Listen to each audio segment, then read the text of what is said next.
छोटा नागपुर के अनेक वीर महापुरुषों ने अंग्रेजों के शोषण के विरुद्ध भारतवर्ष के स्वतंत्रता के लिए अपने जान की कुर्बानी दी और शहीद हुए। उन वीर महापुरुषों में तेलंगा खड़िया भी एक थे, जिन्होंने अंग्रेजों के शोषण अत्याचार के खिलाफ अपनी जान की कुर्बानी दी। तेलंगा खड़िए का जन्म 9 फरवरी 1806 ई में सिसई, जिला गुमला, बिहार में हुआ था। तेलंगा खड़िए एक साधारण किसान के घर में जन्म लिए थे। उनके पिता का नाम हुइया खड़िए और माता का नाम पेतो खड़िए था। कहा जाता है कि तेलंगा बचपन से ही वीर साहसी और अधिक वक्ता थे। वीर साहसी एवं अधिक बोलने वाले व्यक्ति को खड़िया भाषा में तेजबलंगा कहते हैं। संभवतः तेजबलंगा से ही तेलंगा हुआ। इनका शरीर हट्ठा, कट्ठा एवं सांवले रंग का था तथा इनका ऊंचाई 5 फीट 9 इंच था। तेलंगा खड़िया पढ़ा लिखा नहीं था, परंतु वह एक कर्मठ समाजसेवी नेता था। इनकी शादी सन 1846 ईस्वी में कुमारी रत्नी खड़िया से हुई थी। तेलंगा का मुख्य पेशा खेती करना और अपने अनुयायियों को सुबह शाम गदका, तलवार एवं तीर चलाने का कला सिखाना था।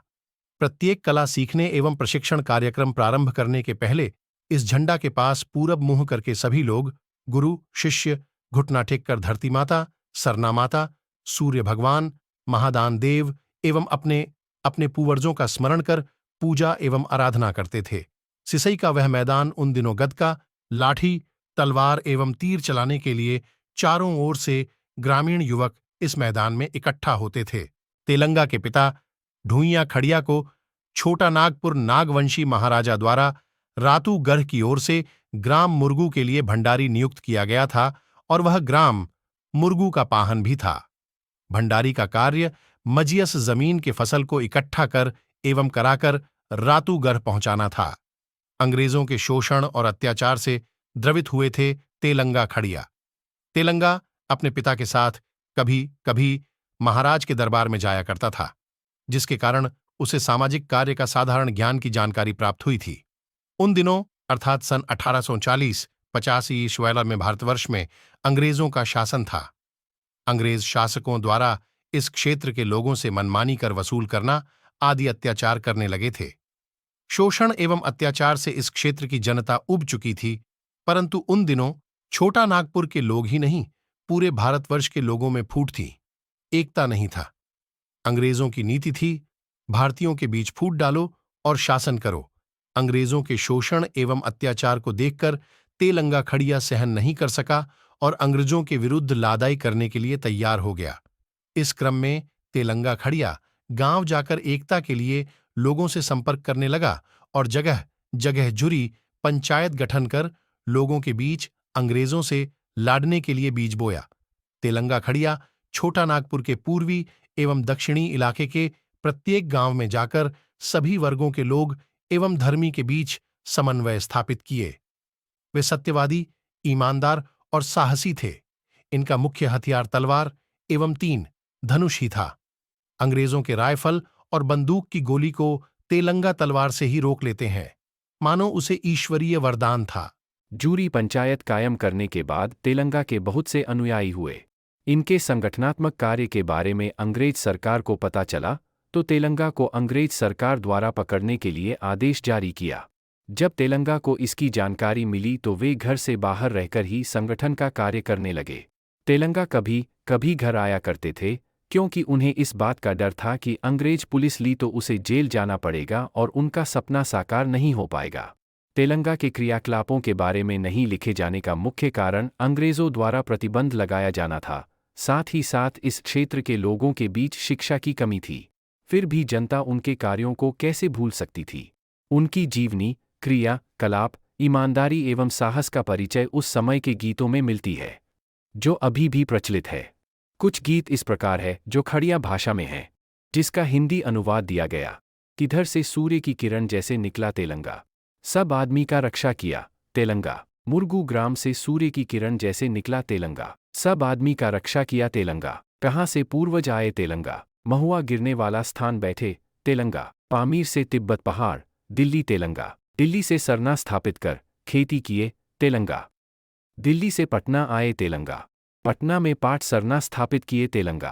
पटना से पूर्वज आए तेलंगा। छोटा नागपुर में भूइंहर, जागीर, स्थान बनाए, तेलंगा।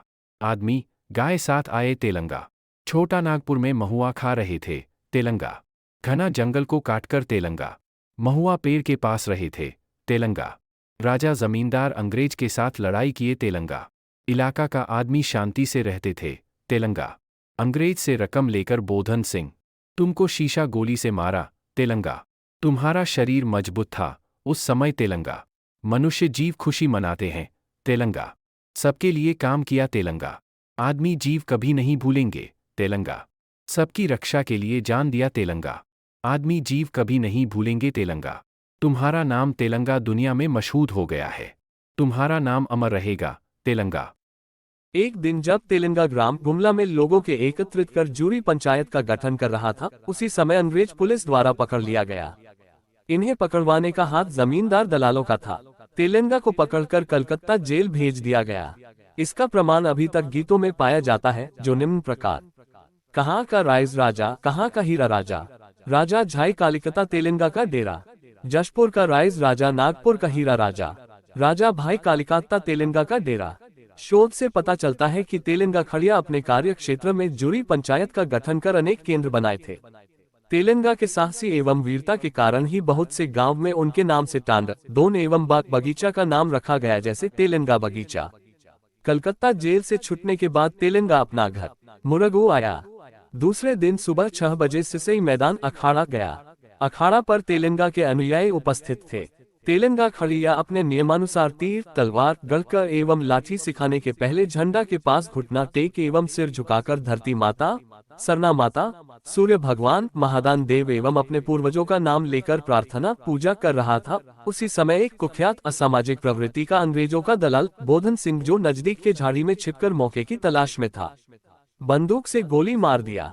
तेलंगा पूजा स्थल पर ही तड़प तड़प कर ही सरना मां कहकर प्राण त्याग दिया।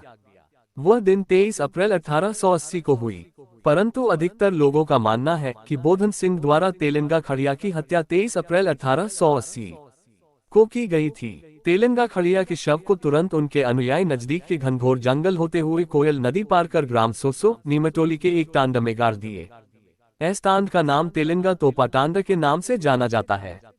इसके बारे में किसी अंग्रेज शासकों को जानकारी नहीं दी गई। तेलंगा की मृत्यु की खबर सुनकर इलाके में सन्नाटा छा गया। लोग फुट फुट कर रोने लगे तथा दुख भरी गीत गाने लगे। तेलंगा को बोधन सिंह द्वारा गोली मारकर हत्या किया गया, इस संभी गीत गाया जाता है। तेलंगा का मुख्य प्रशिक्षण केंद्र सिसई के मैदान पर था, जहां आज सिसई बाजार लगता है। बोधन सिंह ग्राम गुमला बिहार का निवासी था, जो ग्राम मुरगू से करीब 2 मील की दूरी पर है। दुष्ट बोधन सिंह मर गया, उनका वारिस खानदान एक भी नहीं है। तेलंगा का मात्र एक लड़का था, जिसका नाम जोगिया खड़िया था। तेलंगा के मारे जाने के बाद खड़िया समुदाय को लोग मुरगू गांव में रहना पसंद नहीं किए। कुछ दिन के बाद तेलंगा परिवार एवं उन्हें एक सहयोगी गांव छोड़कर सिसई थाना के ही गांव धाघरा चले गए और वहीं रहने लगे, जो आज भी तेलंगा के खानदान के लोग धाघरा गांव में पहनाई का काम कर रहे हैं। मुरगू गांव से जाने के पहले तेलंगा के पिता दुलिया खड़िया उसी गांव के एक उरांव जनजाति परिवार को पहनाई काम करने का जिम्मा सौंपा, जिसका नाम करमू उरांव था। कहा जाता है कि मुरगू एक पुराना गांव है और यहाँ खड़िया जाति के लोग ही पहले आगमन किए थे। जब ग्राम मुरगू पहान था, उस समय सरना एवं पूजा स्थल पर खड़िया भाषा से ही पूजा होती थी। खड़िया भाषा को इस क्षेत्र में देव भाषा कहा जाता है। पहनाई कार्य एवं पूजा पाठ के लिए उरांव जनजातीय समुदाय को जिम्मा दिया गया, तो उरांव पहान वर्ष में एक बार खड़िया पहान को ग्राम धाघरा थाना सिसई से पूजा के लिए आवश्यक समझकर बुलाकर लाता था। पूजा होती थी और गांव के सभी वर्ग के लोग खुशहाल रहते थे। इस प्रकार उपयुक्त तथ्यों के आलोक में ये कहा जा सकता है कि तेलंगा खड़िया एक वीर एवं साहसी महापुरुष थे, जिन्होंने अंग्रेजों, जमींदारों के शोषण तथा अत्याचार के खिलाफ लड़ाई लड़ी और अंग्रेज शासन से मुक्ति तथा देश के स्वतंत्रता के लिए अपनी जान की कुर्बानी दी। ऐसे महापुरुष को नमन प्रणाम।